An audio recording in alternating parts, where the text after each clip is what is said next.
talking about, and that's only a small part of the system. Things have to be done for the rest of the population too. They have to be marginalized, but they're not going to be marginalized by telling them lies about foreign policy, because just as you say, they don't believe most of what they read. There's just a kind of a general populist skepticism, along with this sense that the government is run by a few big interests looking out for themselves, is the sense that the media are probably lying to us. So for most of the population, the media system is, I think, a different one. It's not just the case that it tries to entertain them. It tries to entertain them through means which will intensify attitudes that support the interests of elites. So you want, for example, let me give some cases. Take the emphasis on professional sports. Now, it sounds harmless, but it really isn't. Professional sports are a way of building up jingoist fanaticism. You're supposed to cheer for your own team. Just to mention something from personal experience, I remember very well myself when I was, I guess, a high school student, sudden revelation, you know, when I asked myself, why am I cheering for my high school football team? I don't know anybody on it. If I met anybody on it, we'd probably hate each other. You know, why do I care whether they win or if some guy a couple blocks away wins? Well, you know, and then you could say the same thing about, you know, the baseball team or whatever else it is. This idea of cheering for your home team, which you mentioned before, that's a way of building into people irrational submissiveness to power, you know, and it's a very dangerous thing. And I think it's one of the reasons it's such a big, it gets such a huge play. Now there are other media too, whose basic social role is quite different.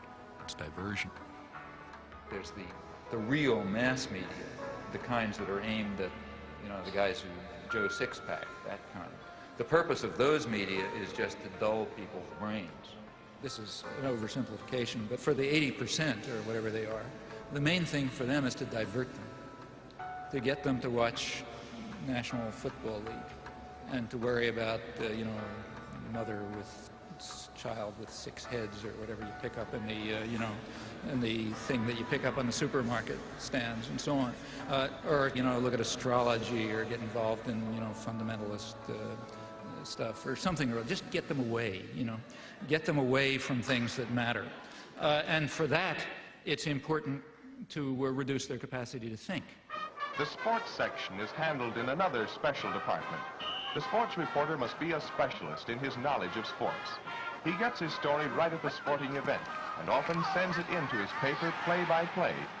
Take, say, sports. That's another crucial example of the indoctrination system, in my view. For one thing, because it offers people something to pay attention to that's of no importance. That keeps them from worrying about, you know, keeps them from worrying about things that matter to their lives that they might have some idea about doing something about. And in fact, it's striking to see the intelligence that's used by ordinary people in sports. I mean, you listen to radio stations where people call in. They have the most exotic information and understanding about, you know, all kind of arcane issues.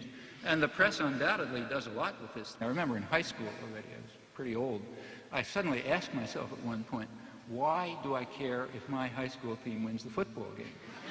I mean, I don't know anybody on the team, you know. I mean, they have nothing to do with me. I mean, why am I cheering for my team? It doesn't make any sense, you know. But the point is, it does make sense.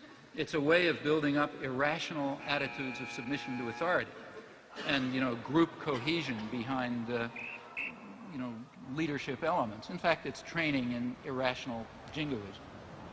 That's also a feature of competitive sports. I think if you look closely at these things, I think typically they do have functions. And that's why energy is devoted to supporting them and creating a basis for them, and advertisers are willing to pay for them and so on.